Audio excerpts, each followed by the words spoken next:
Kelahiran kita dibuat dengan cinta, disemaikan dalam cinta, disambut dan dibesarkan oleh cinta.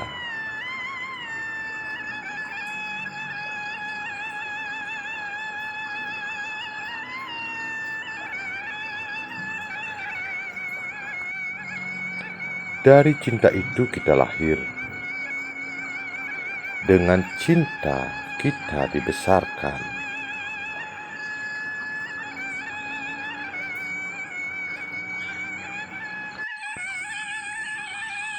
Saat mulai kanak-kanak, kita dituntun untuk mencari tahu dan diperkenalkan segala sesuatu.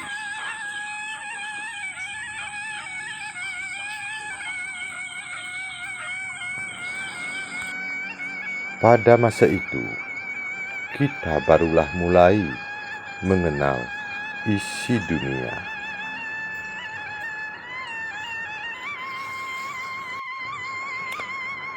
Semua menarik di mata kita, baik yang bikin nyaman maupun yang berbahaya.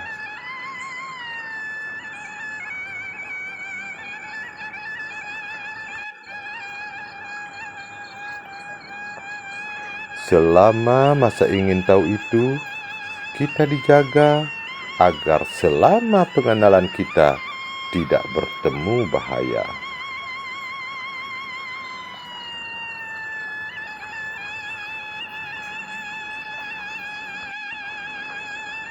Itulah wujud kasih sayang dari orang tua dan sanak saudara. Sampai akhirnya kita mengenal nama benda, arah selatan dan utara, juga mengenal yang lainnya.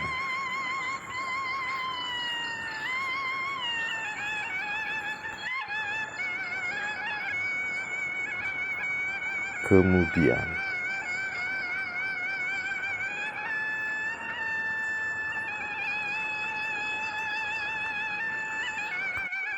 sampailah kita di masa remaja.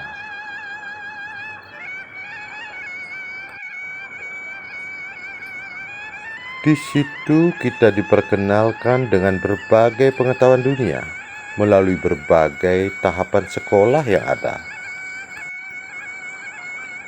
Di masa itu pula kita mengenal sesama dan mulai tertarik untuk dekat dengan yang lainnya selain dengan sanak saudara.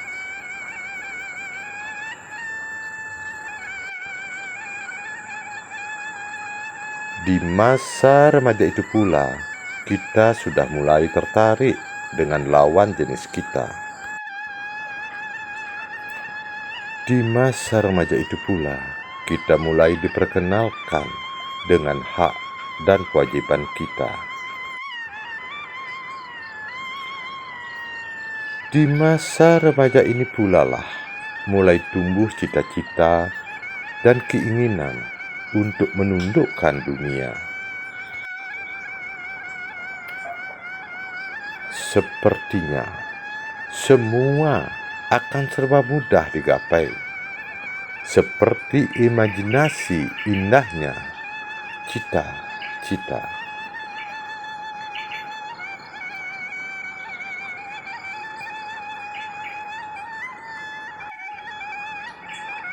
Di masa remaja ini, kita juga sudah mulai merasa tak semua yang dicari bisa didapatkan. Ambisi yang menggebu dalam jiwa tak membuat kita putus harapan. Ibarat jalan ditanjakan, kita akan terus ngegas saja.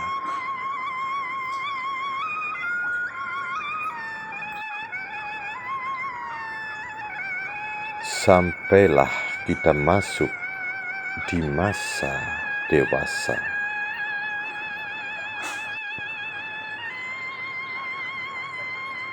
Di masa ini, semangat jiwa sedang membara.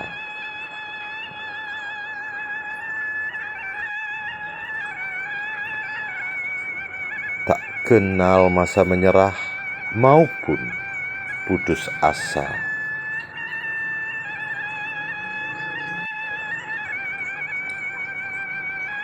Kadang hidup penuh ambisi dan dendam, karena jiwa lebih didominasi oleh rasa suka ataupun tak suka saja. Naluri jiwa itu sangat terasa pengaruhnya, terutama pada waktu peralihan dari remaja dan dewasa. Kemudian,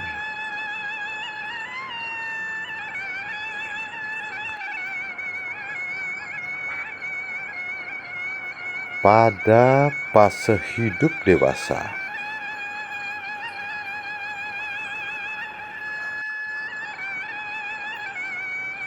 mulailah cita-cita kita diseleksi oleh keadaan.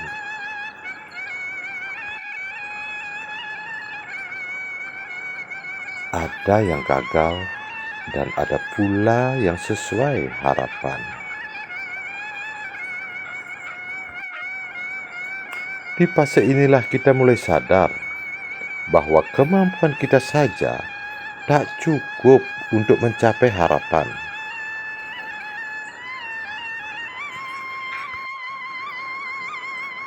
Dari semula hanya mengandalkan rasa suka dan tidak suka, mulailah kita menggunakan logika.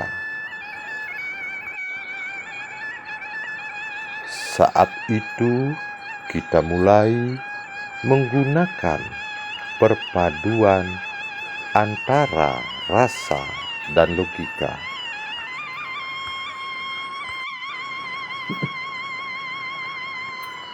Mulai berpikir kalau hanya mau menang sendiri saja tanpa menyenangkan yang lainnya, apakah akan ada yang mendukung tujuan kita? Inilah fase yang sesungguhnya disebut dewasa.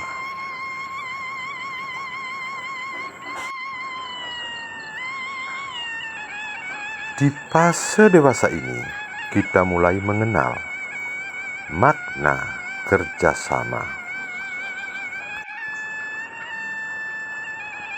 Bekerja sama dengan alam, bekerja sama dengan sesama, bekerja sama dengan Tuhan, karena banyaknya tujuan kita.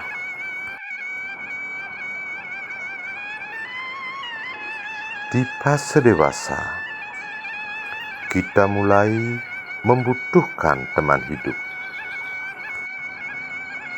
Di fase ini, kita mulai menata diri dan penampilan agar kita bisa mendapatkan pasangan. Diawali dari menata jiwa, agar setiap orang simpati kepada kita. Kemudian, menata penampilan agar setiap orang tertarik kepada kita.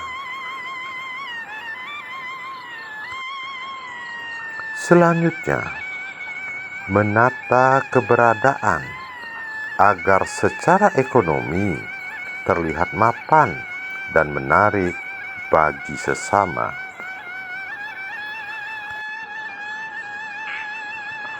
Semua itu dilakukan sesungguhnya semata-mata agar lawan jenis tertarik kepada kita dan agar dapat pasangan. Teman hidup menjadi prioritas utama karena akan menemani kita menghabiskan usia.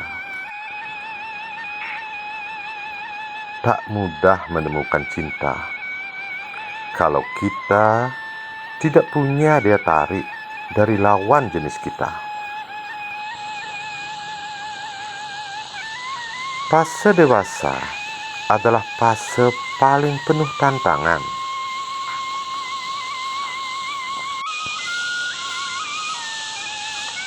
Setelah berkeluarga, kita wajib memenuhi kebutuhan lahir dan batin keluarga.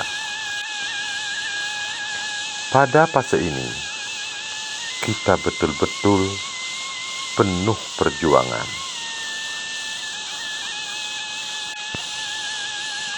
Berjuang untuk memenuhi kebutuhan makan, minum, tempat istirahat keluarga, juga hiburan jiwa. Memenuhi semua itu bukanlah semudah saat baru bercita-cita. Kesehatan, pendidikan, status sosial bukanlah hal biasa dan hanya sedikit menghabiskan biaya. Itu semua perlu berbagai pengorbanan dalam jiwa.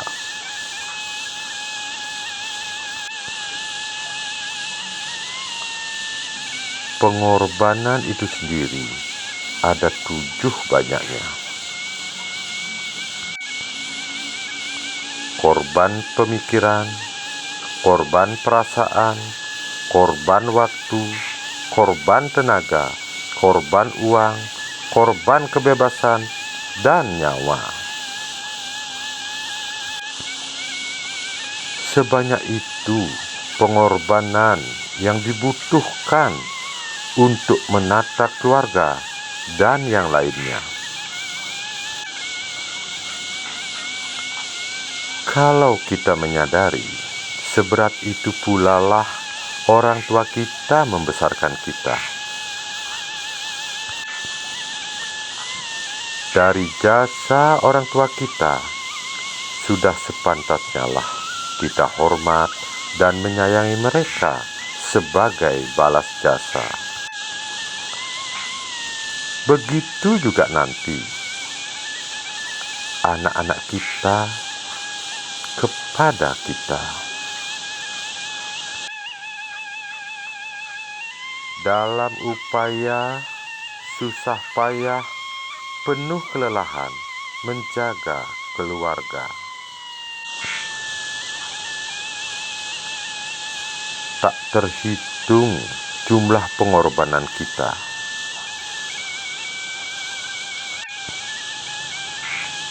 Bisakah dibayangkan bagaimana pengorbanan para pemimpin dan pahlawan bangsa?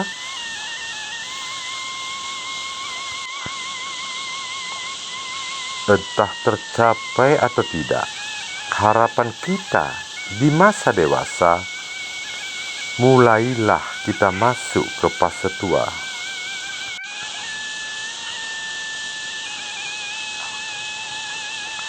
Tubuh sudah mulai lelah dan menua. Ambisi sudah tidak lagi seperti masa remaja, juga tak masih sehebat masa dewasa.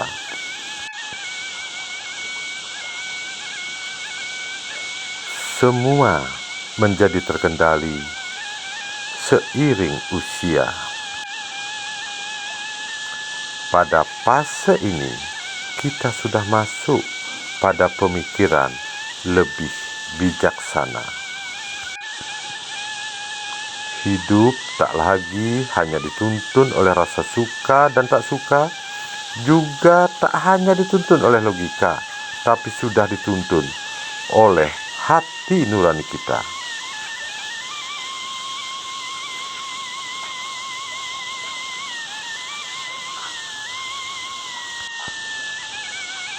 Makanya, fase hidup tua sudah disebut fase hidup bijaksana. Memasuki fase ini, menang kalah, hebat tak hebat, terhormat tak terhormat, sudah bukan tujuan utama.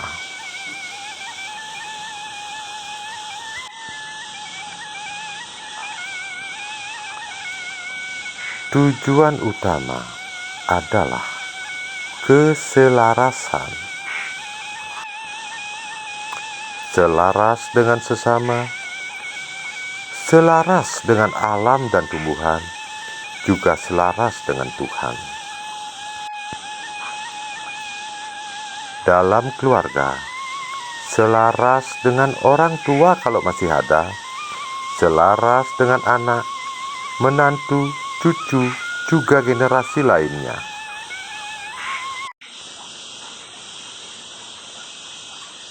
Itulah fase pengendalian jiwa secara alami seiring usia.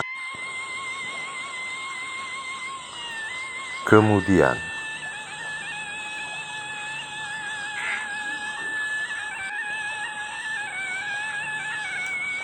kalau panjang umur, kita memasuki masa jompo.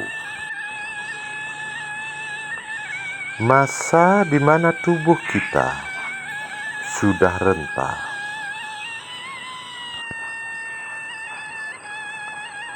Tidak lagi bisa beraktivitas kecuali hanya mampu berkata-kata. Kata-kata itu pun hanya mengulang-ulang yang pernah diceritakan saja.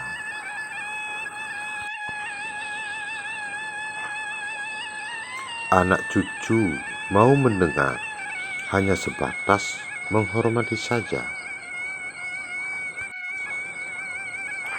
Itu pun kalau mereka tidak sibuk dengan aktivitas mereka.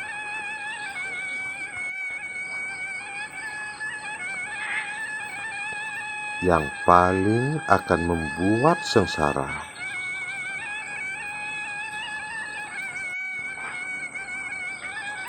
saat kita menyuruh, namun tidak ada orang di sekitar kita. Berteriak sudah tidak berdaya.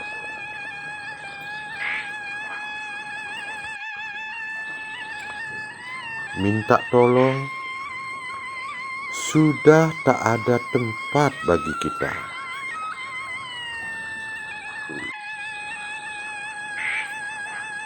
Merawat diri sudah tak bisa. Apalagi merawat tempat tidur dan menjaga aroma yang ada.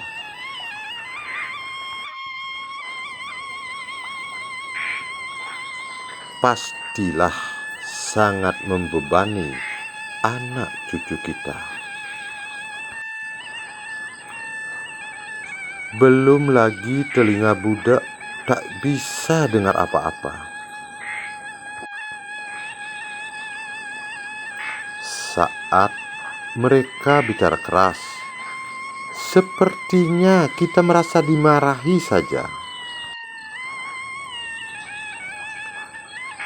Di situ, air mata sering keluar tanpa terasa.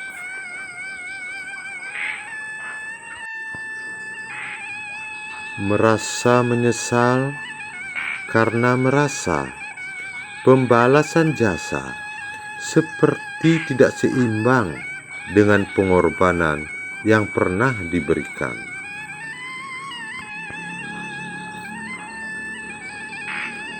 Fisik tidak berdaya, hati pun terus merasa tersiksa. Hanya ada satu harapan, ingin cepat mati saja.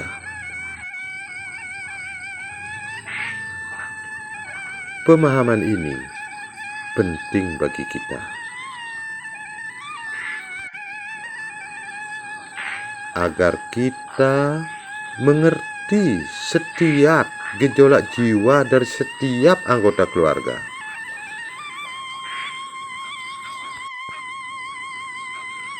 Sehingga kita lebih bijaksana dalam menanggapi segala gejolak di keluarga kita. Dapat bersikap bijak akan membuat keluarga kita tetap harmonis dalam setiap kisahnya.